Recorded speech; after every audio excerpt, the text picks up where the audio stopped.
Excuse me, I'm sorry. Today is December 11th, and welcome to the Town Council meeting. If I could ask everybody to please stand to join us with the pledge. I pledge allegiance to the flag of the United States of America and to the republic for which it stands, one nation, under God, indivisible, with liberty and justice for all.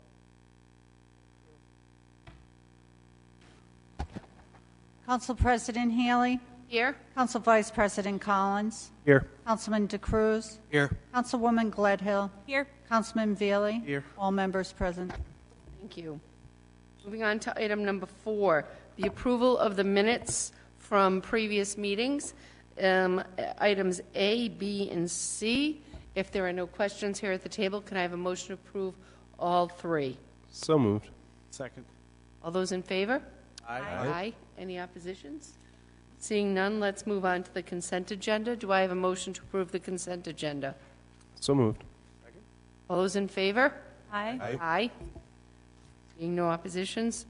Moving on to item number 6, licenses, which is item number A, a resolution granting a Class F 19-hour beverage license to the URI Women's Athletic for an evening of grapes and grain. This is a fundraiser to be held Saturday, June 9th, from 5 p.m. to 7:30 p.m. under a tent at the President's House on Upper College Road. Do we have somebody here who would like to speak? Hello, I'm Shauna Green. I'm Director of University Events at URI. We're planning on having the 9th annual fundraising event for women's athletics. It's hosted by the President and his wife, and we're hoping to get the liquor license to be able to have that event. Great. And you've done this for several years. Yeah, this is our 9th annual really event. nice event. Yes. Last year we raised about over $125,000 for women's athletes. Yeah. Yes, for the 125th anniversary, yes. Congratulations. Thanks. Great. Well, I'll make a motion to approve item 6A. Second. All those in favor? Aye. Aye. Thank you. Luck. Have a great time. It's a good event. Let's see, that brings us to, if I'm not mistaken, item number 8, which is comments from interested citizens. Did I miss something? Correct? Okay. It's the opportunity for you to come forward to speak to the council with any comments, questions. Please state your name for the record. I'm Stephen Corley. I live in West Kingston, 1090 Plains Road. And I wanted to thank Mr. Alford for serving the community. And I just wanted to see, I was reading in the paper, the budgets are coming up. And about 9 years ago, the school superintendent said, if we shut down Wakefield Elementary School, we could save $850,000 a year. Here it's 9 years later, and at that time, the school on South Road was not being used by the school department. So now we have a lot less kids. We've opened up another school. And I just think it's time, even though they're going through a process of figuring out what we're going to do, I just think it's time to keep level what the town gives to the school department until they figure it out. And that might spur them to get through this process that's been going on forever. The other thing is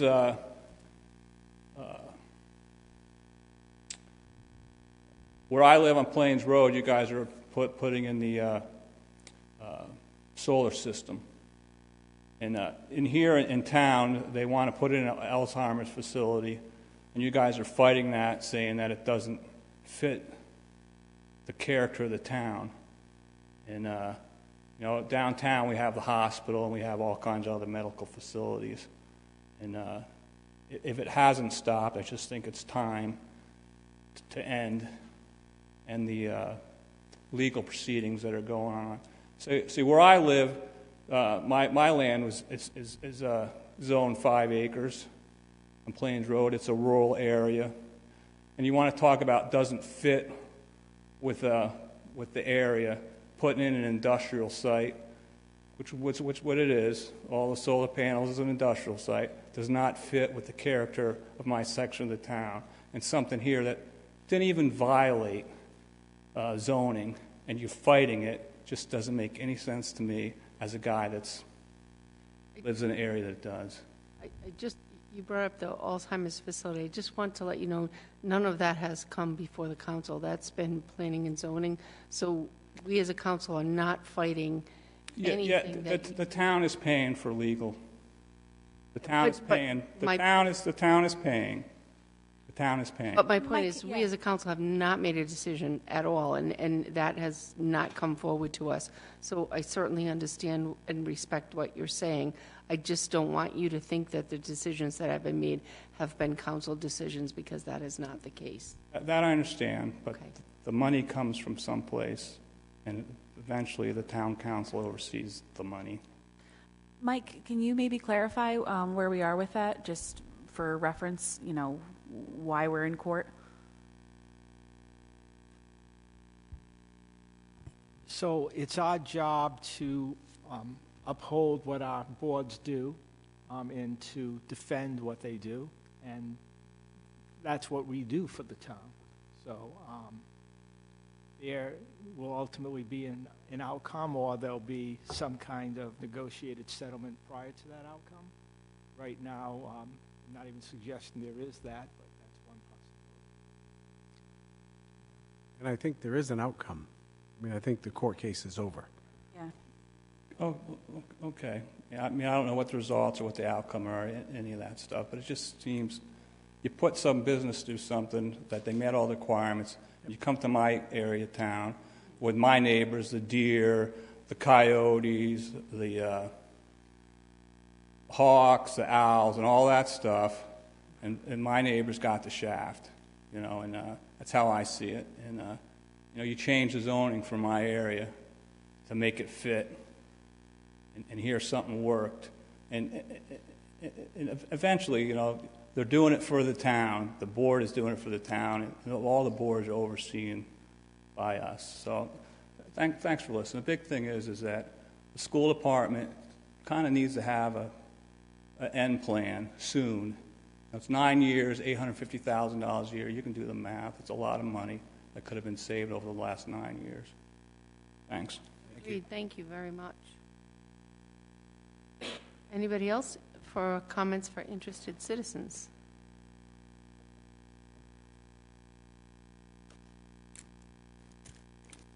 Jim O'Neill, Wakefield and Matunic. If I may, Madam President, I'm just looking for some clarification from the November 27th meeting. My clerk base, I think when Mike was answering a couple of questions, absolutely the sound disappeared. You may have been talking to the council, but the sound disappeared, so I just had a couple of questions, if I could, through you to Mike. Mike, you had mentioned building official, and I just couldn't hear it, but there were either something illegal or irregularities of at least 4 units at the South Shore Country Club. And then I heard part of that will never happen again. So can you help me what that was all about? Sure. All of the homes in that area need to be manufactured homes, which, of course, are homes that are built elsewhere, brought in, put back together, placed on the foundation, and then, wired to outside sources. In 4 cases, building permits were issued for what's known as stick homes, or homes that are built on the site. That's where there was an error, and that's what I was referring to, saying for the remaining 300 or whatever many sites there are, they have to be manufactured homes. They cannot be stick homes that are built from the ground up. All right. Were these completed so there's no cease and desist? How do we know who owns these homes? How do we find out that information, and what was issued from the building inspector's department to help us identify these homes? So the building official granted building permits to the owner, and I'm sure they're certainly public and they can be looked up. I don't know offhand to whom they were issued. But once they were issued, there was reliance, and they went ahead and did it. So there was not an ability at that time to say, oops, mistake, can't do it, because it was already in process. Well, sort of reminds me of that multi-million-dollar home in Narragansett that, oops, they built on the wrong lot. and cost them a lot of money to rebuild it to the proper lot. Were there fines issued here? Were there tear-down notices issued? No. Or were they required to move these homes No. to another property? No, it wasn't a case that the homes were in the wrong location. The homes were on the lots they were supposed to be on. Instead of bringing in a manufactured home from outside the property, they were built on the property. Right, well, I certainly understand all of that, but it just seems to me it's too obvious that fines weren't put. Either the developer knew or the buyers of these properties knew, and this has been my argument for 2 months, that nobody knows out there. The town doesn't inform potential buyers or the developer that he should notify buyers. Nobody knows what's going on out there. Do these buyers know they did something wrong? Well, the owner certainly knows it now, because obviously as soon as we discovered it, we talked to the owner's attorney, Steve Kenyon, about it. So, yeah, the owners know about it. And in terms of the buyers being aware, we did check the land evidence records, and there is on file all of the documentation with regard to what kind of community it is and what can be built, et cetera. So again, there was something wrong in the deed. Can we say it was not manufactured home site? It was a stick-built home? I mean, this has been the whole thrust of my argument for 2 months here. And I understand totally, Jim, and as I mentioned at the last meeting, any issues with the deed are between the owner and the buyer. As far as the town's concerned, it's very simple. Those properties were not subdivided just because someone recorded a deed. That's one parcel of land. Well, and then lastly, Madam President, I certainly have spent a lot of time on this, and I've now spoken to multiple mortgage companies. I'm not going to give you tons of evidence. This property is owned 30-year mortgages, which are all the land. If someone didn't pay cash, you can go through 20 of them down there, are 30-year mortgages. 30-year mortgages are not issued to manufactured homes. The maximum manufactured home mortgage is 25%. That includes real property. The land has to come with the building. Otherwise, it's personal property like an automobile. No one seems to have a handle on this, and that's what's going on up there. And you can look up tonight, look up manufactured modular homes, look on your cell phones, and look about the lending practices. And that's standard nationwide. And the reason manufactured homes are at the 20% area if they don't, it's a personal loan, if they don't have the land, is because they depreciate faster than modular homes. And this entire site is modular homes. You cannot tell me it's different. And the confusion is with the language and the definition of a modular home. Modular home also comes in blocks, just like manufactured homes. But modular homes, like your homes, most of you, include the land. And you just, so the town knows about this situation. The town created an R40A. And I think Mrs. Gledhill was on the right path at the last meeting. Is the town to blame? And Mike said, no, it's between the developer and the buyer of those properties, the deeds, land, so on and so forth. But I make the argument that it's an R40A. We agreed that would have a use, one use only, manufactured home sites. You all heard at the last meeting, Mike said, he didn't use the word loophole, but look what they found. After 30 years of work by our planning and zoning boards, they found that, oh goodness gracious, they didn't point out that they should have had lease in there as a potential ownership. But Tuckertown Village did, Warden Pond, Tuckertown Village. This was an extension of that. This whole thing is bogus. It is absolutely bogus. But if you would like referrals, I've ordered a bunch of discs so you can all get a lesson on modular manufactured homes. Even I've gotten a lesson with this, and I've done some sales of these over the years. But you need to know the difference. It's very important here. But 30-year mortgages are only done with ownership of the land. We know ownership of land has come with these units, and that makes them illegal. This makes it a subdivision or a land development project. And as you heard from Mike 2 weeks ago, that's illegal with this system. So I'll get you plenty of evidence coming up, but you need to understand what is happening up there. And everyone is afraid to take the bull by the horns. Jim, did you say that there are 20 mortgages out there? I'm sorry, pardon? Did you say that there are 20 existing mortgages out there? I counted 5 of their homes that were bought for cash, and all the others were 30-year. Different down payments. Some borrowed 80%, which is the usual, 20% to avoid insurance, so on and so forth. But if you look, I've got a dozen of them out in the car if you want me to get them. They're all 30-year mortgages. Now, is there a company out there called Humpty Dumpty Mortgage that would dare make a personal loan for 30-year, call it a mortgage? There maybe are. But the rule of thumb is just look it up on your cell phones when you go home tonight. Just look up the information, the definitions. It's all there. You have been played. Thank you, Jim.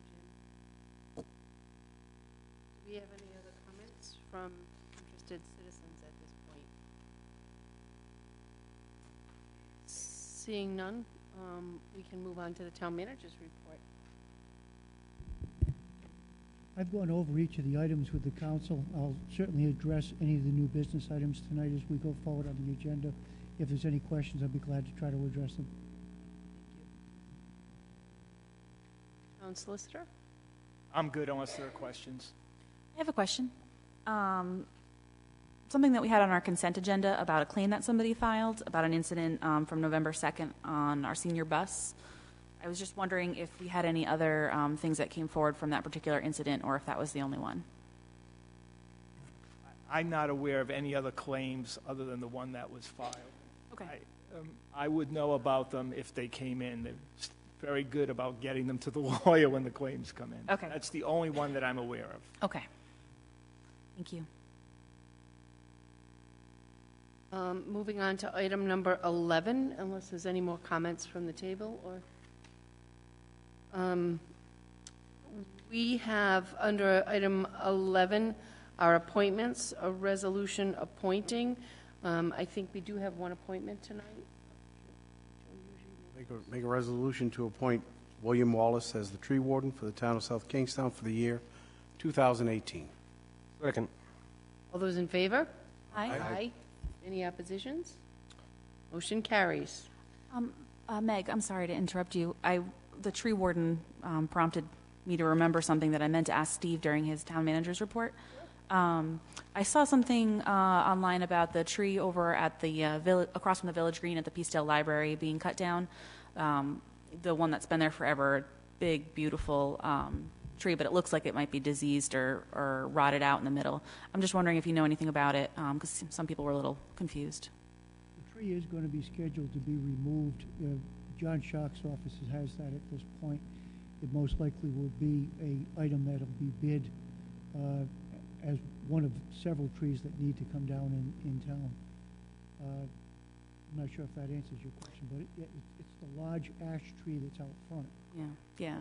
Is it hollow? Yeah. It's a bummer. Well, do you know if it'll be replaced with anything, or is it just we're just going to take it down? We certainly will be looking to replace it. What they'll need to do first is stump it, and then we'll remove the stump, get that area cleaned up, and then we can plant replacement trees. A few people mentioned to me about it. They were upset, but I mean, if it's hollow, I think it's everybody's hollow. upset with losing a tree of that size, but certainly if you look at the conditions of it at this point, it's dangerous. Thank you. Thanks, Meg. Okay. Moving on to item 12C, a resolution authorizing an award of contract to Dupree Engineering to Stafford Court and Cranston for consulting and engineering design services for the Broad Rock Playfields to the South County Commons Bike Spur Project in accordance with specifications not to exceed $40,585, including inspection services, and this is further directed from the Director of Leisure Services to the Town Manager on December 6th. As noted in the memorandum from the Leisure Services Director, the town obtained back in 2016 a $400,000 grant to assist in the construction of the bike path to the Commons. we are in need of engineering services to complete the design and to create the bidding documents necessary to move forward that project. We requested from 3 different companies who had submitted qualifications for this type of construction engineering proposals. Only one submitted, and the price was in excess of the dollars that were available for that project. It was determined subsequent to the initial request for proposals that the initial design and the environmental permits that were issued by DEM had been prepared by Deprete Engineering. Deprete was contacted to determine whether they would be able to submit prices for being able to do the final design and technical specifications, as well as the construction administration and the meeting coordination. They presented a proposal with a not to exceed, including resident inspection, of $40,585. Recommendation to the council is to award contract to Deprete Engineering to be able to complete the engineering services, offer the residential inspection, and also provide the residential inspection necessary once the construction contract is let. Motion to approve item 12C. Second. All those in favor? Aye. Any oppositions? Hearing none, moving on to item E, a resolution authorizing the town manager to submit a 2017, D. oh, I'm sorry, a resolution authorizing award contract of comprehensive environmental in Marlborough, Massachusetts for engineering services necessary to prepare the town water division water system supply management plan, emergency response plan, and clean water infrastructure plan in an amount not to exceed $50,500 with a contingency of $4,000, and that's described in a memorandum from the Public Services Director dated December 6th to the town manager. As noted in the director's memorandum, three engineering firms were asked to provide proposals for these projects. We received 2 submittals, one from Woodward and Curran, and the second one from Comprehensive Environmental. Comprehensive Environmental's price was $46,500 for the work, and Woodward and Curran was in at $95,700. The town has budgeted through the capital improvement program approximately $45,000 to complete these 3 studies. Reviewing CEI's credentials, they have all the qualifications necessary to complete the work outlined in the request for proposal. Recommendation is to award to the lowest qualified submitter, Comprehensive Engineering, Inc. Motion to approve item 12D. Second. All those in favor? Aye. Aye. Seeing no oppositions. Moving on to E, a resolution authorizing the town manager to submit a 2017 Certified Local Government CLG grant application to the Rhode Island Historical Preservation and Heritage Commission for the purpose of developing application materials to formally consider an update to the Wakefield National Register Historic District. The town manager is hereby authorized to provide any additional information or documents required by the said office and to otherwise act as the representative of the town of South Kingstown in any and all matters relating to this application and any award which may be based upon the application. And this is described in a memo dated December 5th from the senior planner.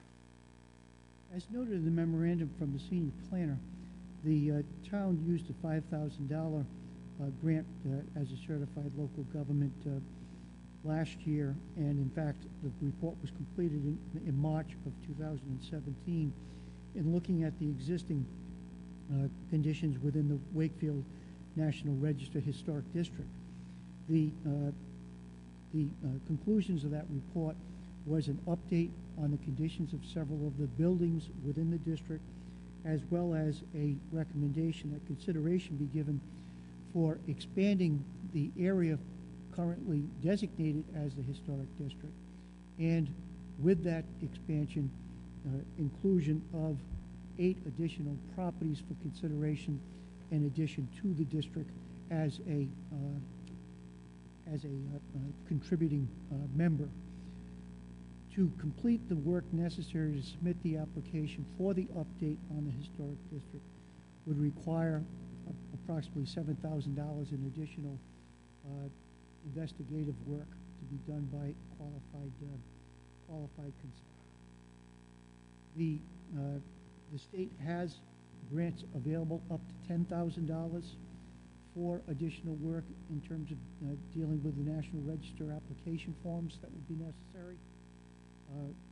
The recommendation from the planning staff is that the town move forward with filing a second application now to be able to, for the purpose of developing the application material for the update on the district, and we're asking the council for endorsement and authorization to file the application on or before December 15th. Motion to approve item 12E. Second, with a clarification or two. Steve, if any of the 8 property owners wish to opt out, is that an option? They would have an opportunity to not ask to have that building included as a contributing member to the district. Again, I think as I've mentioned in the pre-session, the fact that there would be a historic district and an expansion of it in Wakefield does not provide for any regulatory authority over those buildings, either the buildings existing within the district or if the expansion were to occur. While that's being said, I think it's important to note that if in fact there was a need for preservation of the district and proposals came forward for regulation of that district, then those regulations would come through our zoning ordinance, similar to what's taken place in Kingston. So while an update of the historic district and expansion of it, as well as inclusion of additional buildings, brings with it no regulatory authority over the property owners, the next step in that process may be a request for consideration to provide some type of regulatory authority to be able to enhance or protect those buildings in the future. This is similar to what would have taken place in Kingston many years ago. That's not to say that will happen. However, when you are taking an active role in updating that district for the purpose of identifying the key characteristics of that district, the next step may be to say, if those factors are that important, there needs to be regulatory control over it. This doesn't advocate that at this point, but any property owner I would speak to relative to an update or a new inclusion, I would certainly make the potential futures something that they should be aware of. Right, and you clarified in the work session that would require action on the council before the regulatory. That's correct. Normally, any zoning amendment would come forward through the planning board as a recommendation, and it would come to the council, and the council would need to adopt that as a district for regulatory purposes. Thank you. We have a motion and a second. All those in favor? Aye. Aye. Any oppositions? Seeing none, we'll move forward to F, a resolution authorizing the town manager and the town council president to sign the Rhode Island Department of Transportation Local Safety Improvements Contract 3 subrecipient agreement on behalf of the town of South Kingstown relative to the Saugatucket Road Culvert Road Widening Project as further described in a memorandum on December 6th to the town manager from the Public Services Director. A capital project that the town has been interested in for many years is a widening of the bridge on Saugatucket Road and dealing with the road approaches between Broad Rock and Rose Hill. We have an opportunity with a grant through the state to be able to pay for a major portion of this was about $310,000. Last year, the council awarded a contract to Vanessa Hagen Breslin, and VHB put together probable construction costs as well as a preliminary design for this road construction project. Those have been approved for the environmental permitting at this point. The next step in the process would be to create final bidding documents and specifications and to put this out to bid. What we need at this point is approval through the state that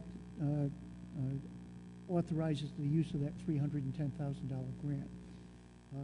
The state now requires a subrecipient agreement between the Department of Transportation and the town. The town is required to have the solicitor, the manager, and council president to execute the necessary contract. Therefore, we're asking council to provide authorization to manager and council president to execute the necessary documents to be recipients of that grant. Motion to approve 12A. Second with a comment. I just wanted to say, I think this project's long overdue. That's a really scary bridge, and every time I drive past it, I get a little nervous, so I'm really happy to see. Only you, Joe, only you. So I'm glad to see that it's getting somewhere. Good. We do have a motion and a second. Do I hear any further discussion? All those in favor? Aye. Aye.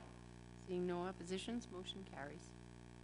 Moving on to G, a resolution authorizing an award of bid to RB Allen Company, located in Northampton, New Hampshire, for a wireless fire alarm reporting system in the amount not to exceed $205,732,000, which includes a $10,000 contingency, with authorization that $40,000 be expended from the general fund's unassigned fund balance, and this is further described in a memorandum from the communications superintendent to the director of technology and to the town manager on November 21st, 2017.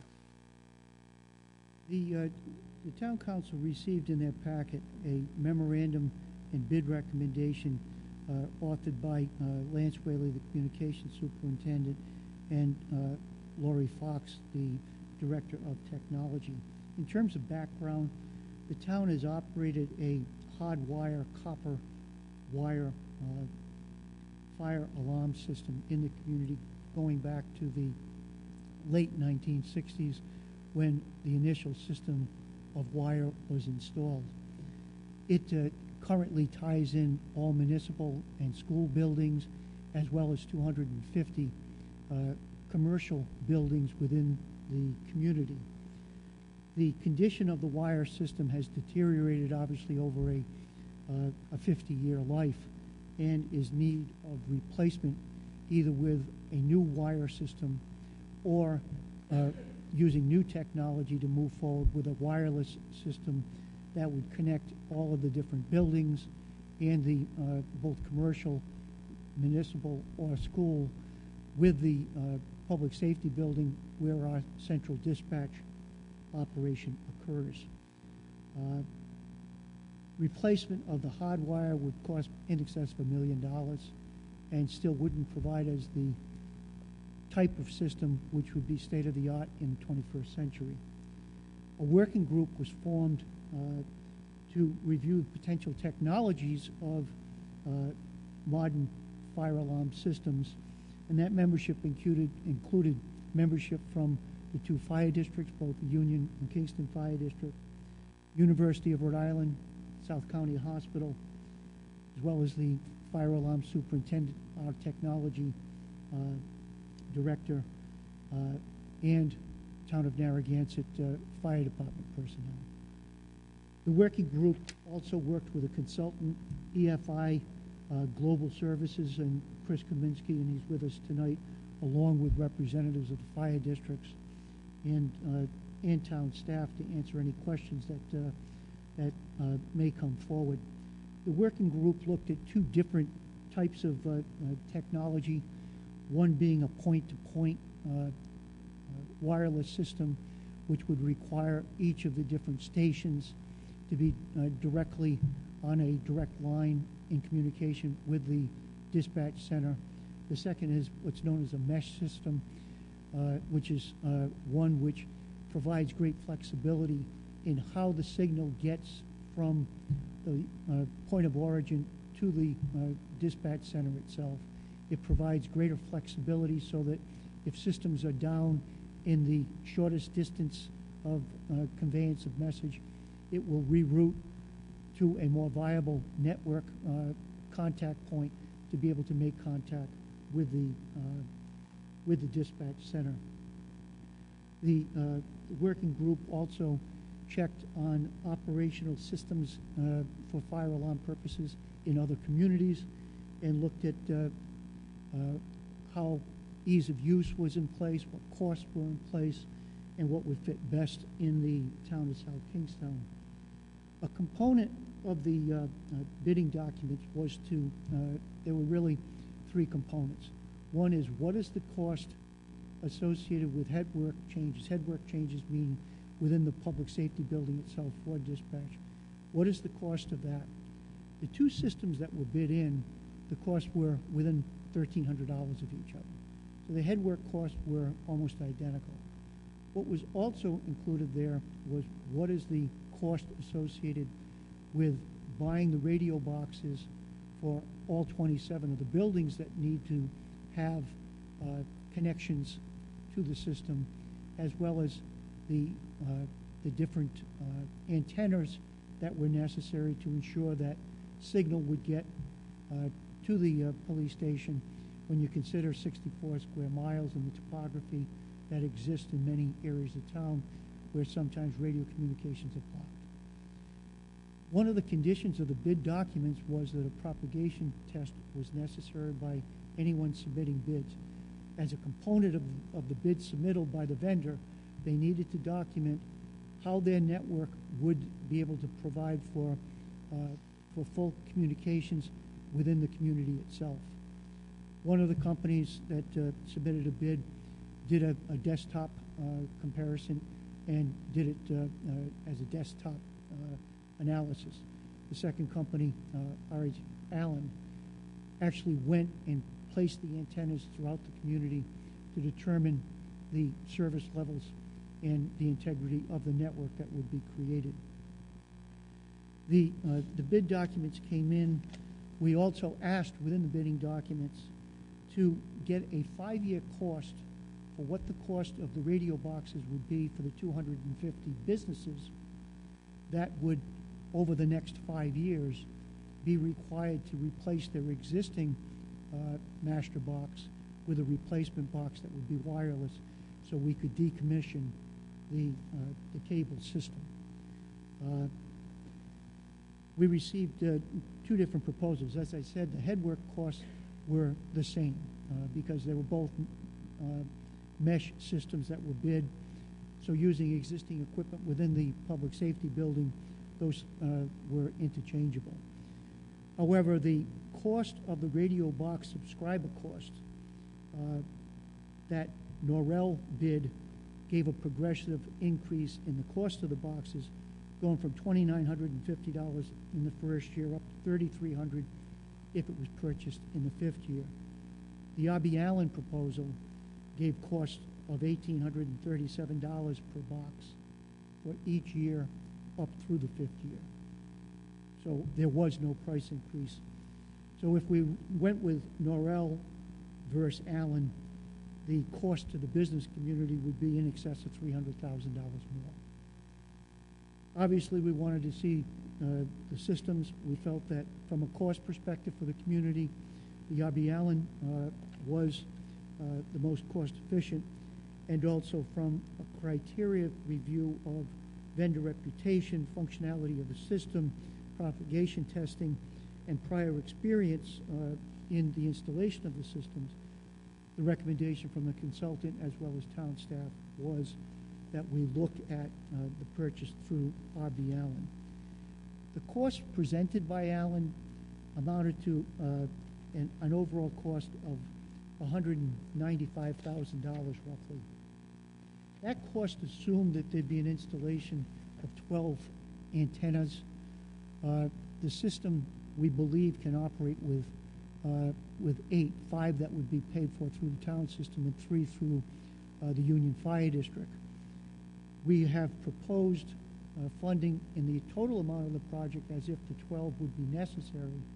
However, the cost that we are anticipating is closer to $180,000 because we don't think that those additional antenna installations will be necessary. I can go into any level of detail that you want on the systems, as well as certainly I'd like to provide opportunity to any of the persons that were involved in the management of the review team or any other information that needs to be provided. A couple of caveats. We're saying that the cost for the businesses would be $1,837 for the purchase of the equipment that's necessary. The installation of the equipment will require an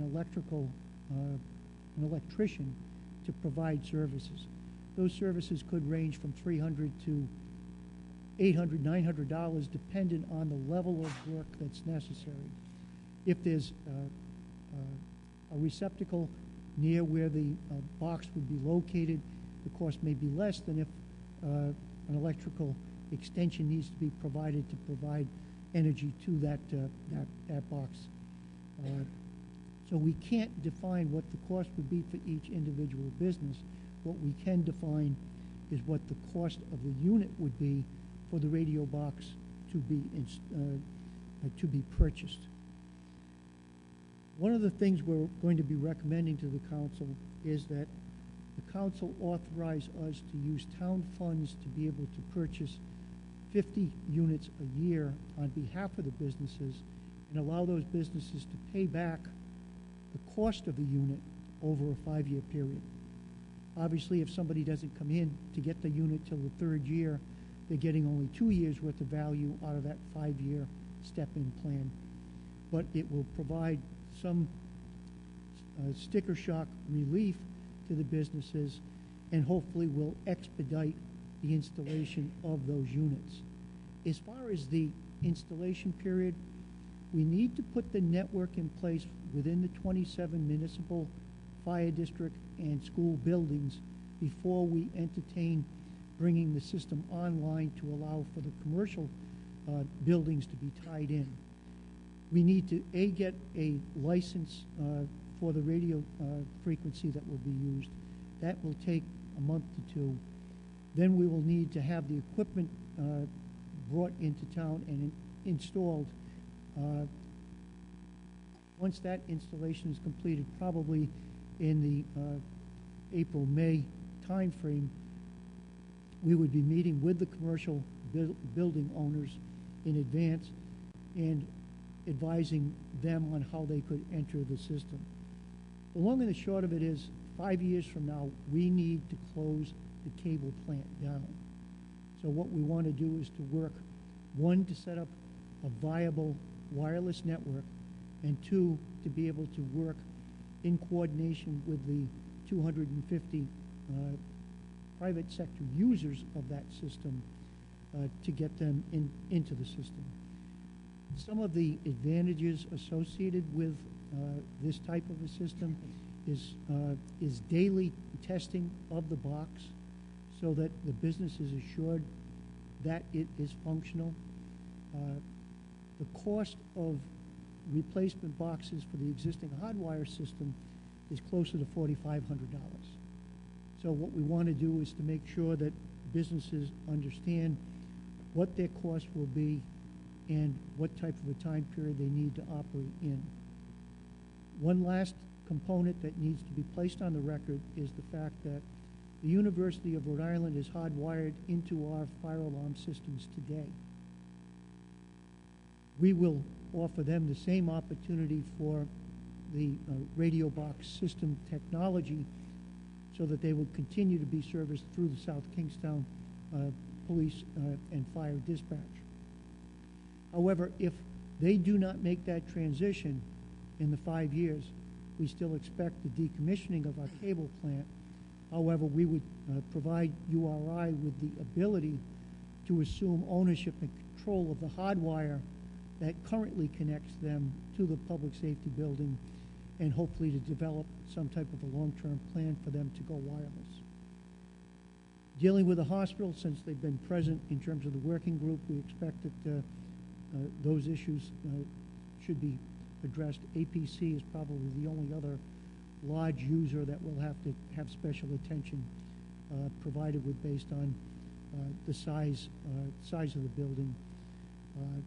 The new system will be able to provide not just, right now, Hardwire system will tell us that there is an emergency in a building. It won't tell us where that emergency is. These boxes that will be the radio boxes will allow us to be able to document in advance for fire district to know where that fire is within the building, or where the smoke is within the building, or where the trouble is within the building, to be able to expedite their response as well as the type of response that they are going to commit. That way, if it is of minimal nature, there may be less trucks that would be dispatched and less jeopardy on those officers. So I think it's a win for the community. It's a positive for the business community. And I think it's also moving fire alarm technology to where it should be in our community for better preservation of our buildings. I'd ask the council to consider authorization of the program as presented here tonight. It certainly provide an opportunity for the folks that have been involved over the past year in terms of coming up with the best recommendation that they could on how to move forward. Thanks, Steve. Certainly, I see a lot of representation, so. Comments? I mean, Yeah, just had one quick question. I appreciate all the work that went into this. It seems like it's been more than a year that we've been talking about it, certainly. And the great care taken for the small business community is great. I think that's really important. And the final thing, I mean, it seems like a big dollar figure, but I think in the pre-session you mentioned how much it would cost to repair the hardwire. So if you could just put that on the record as well. I think what we're looking at is if we had to replace 100 miles of cable at this point, we're talking in excess of $1 million. And that's probably just the cost on the wire itself with us doing installations, which would be impossible. I just wanted to echo what, I'm sorry, Brian. oh, good. I just wanted to echo what Abel said. I just think that a lot of care and thoughtfulness was put into figuring out the most cost-effective way for businesses to implement this. And certainly going that extra mile and seeing what the wholesale cost was at buying all of those for businesses, the alarm systems. I just thought that was a nice step, and it shows that you guys went the extra mile to make sure the people in our business community aren't getting, hosed on this new system, if you will. But I think it's a great step and something that we've had to do for a long time. So thank you for the thoughtfulness you put into it. I think you bring up a very important point that's different in South Kingstown from many places. We operate with 2 fire districts, and we have nothing but the best of cooperation. We are operating the fire alarm system through the municipality rather than through the fire districts. So there has to be collaboration with them, with all of the moving parts that we have. But it really works to this town's advantage to be able to maintain a volunteer posture in fire services. Well, I agree with all that has been said so far. I just had a couple of quick questions. We talk about financing 50 per year. Should we put a contingency plan in place, say, if 100 businesses want to do it in the first year? We'd be able to do that because what we're going to do is just have a reservation on fund balance. So if we needed to buy more than 50, we would be able to do that. I don't see that as a problem because they would be paying back on that. So in the first year, we'd be collecting 1/5 of what those 50 would be, which would give us additional working to be able to buy additional units. We just used a simple number. How many people are going to want to go in the first year? I can't tell you it'll be 1/5 what we just divided it by. Now, the other thought I had was from a lien standpoint, if we're going to finance these units, will we be putting liens on the actual buildings?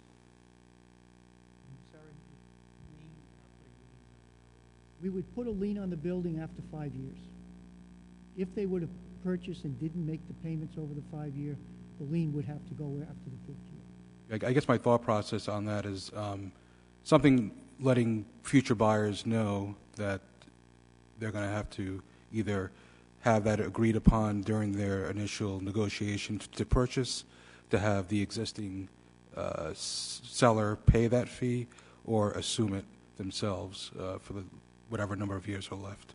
I mean, what's going to have to be is there'll be a document that'll be prepared as far as indebtedness, and there'll be language there that provides an explanation as to what the payment schedule is. They'll get a bill on a yearly basis for their 1/5 of that cost, or whatever the cost amount that's due. And I mean, we're very fortunate in this community. Our collection rates are